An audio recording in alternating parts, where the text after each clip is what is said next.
let's have a look at this thing. Well, it's a little worse than I thought it would be. Here's the left side, driver's side.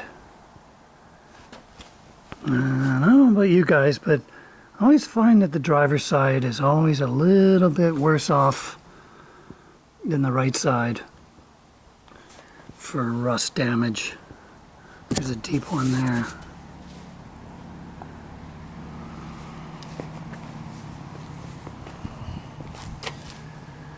And the cowl, I'm actually through in half a dozen places there. 1, 2, 3, 4, 5, I think. Gone right through. That's the only spot. Yeah, I originally thought that this was outside in rust, the crater that I showed in a previous video, but it's obviously inside out rust because of the cowl and the water was getting trapped.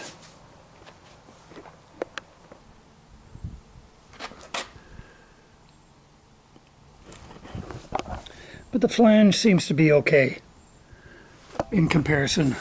Doesn't have the big craters in it. And I hate to say it, but that was the sealer they used 53 years later. So each one of these circles is where the filler was, and all along the cowl. And got so old and started to break down, and then water got trapped in behind it. Let's come down here. Maybe look head on here, it might be better. There's a deep crater there.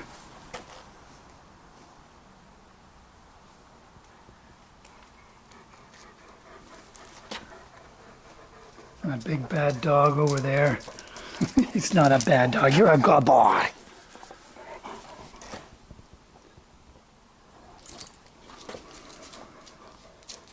See, it's not as bad as the left side. Front's got some nice potties here. Mean old potties.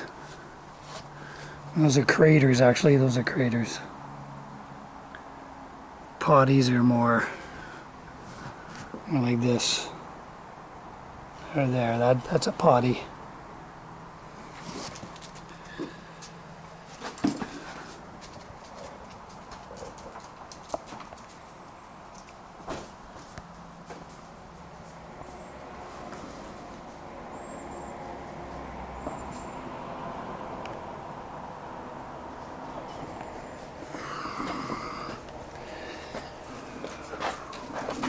Tripping on the hose. Tripping on the dog. Well, the rust definitely loves this hood. Left a little heart behind.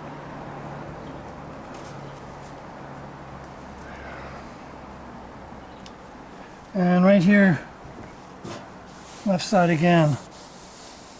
For some reason it started oxidizing there. This side's good. There you have it. Now, there's a few ways that I could approach this. Just the potties. I'm more concerned just on the craters. Potties are not too crucial in this case. It is what it is, and nobody's going to see it. But I thought I'd get some. I've got some fiberglass resin. And the Everglass, well, there you go, fiberglass reinforced. And by adding some fiberglass resin, it'll thin it out. As you can see here, the caulking was only around the openings to keep it from slapping around when you're driving down the road. And across the cowl.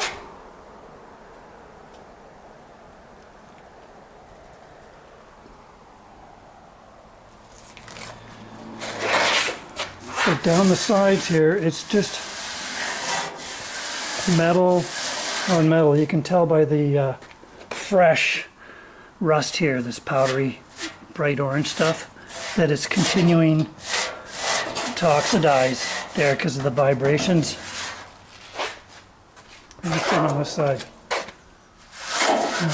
I'm sort of tempted to run a bead down there when I'm reassembling it.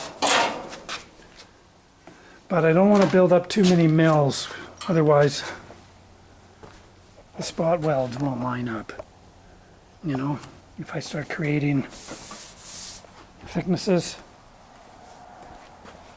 I was thinking you could get the fiberglass cloth, the fine stuff, and just run a swath down here. But that's, you're adding thicknesses, and you know, in time, the flexing around, water could start getting in behind there.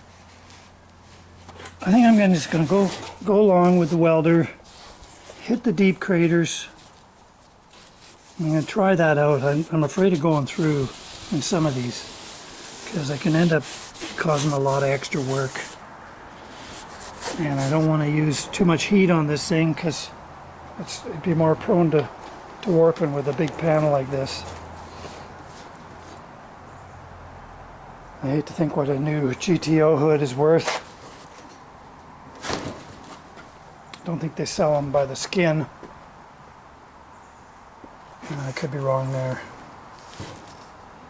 Yeah, hit the deep craters with the welder, and then use the Everglass with fiberglass resin and do a thin layer, maybe a couple of layers. Sand the first layer down, sand it down so it's just starting to hit metal and then stop. And then all those craters will be filled up again.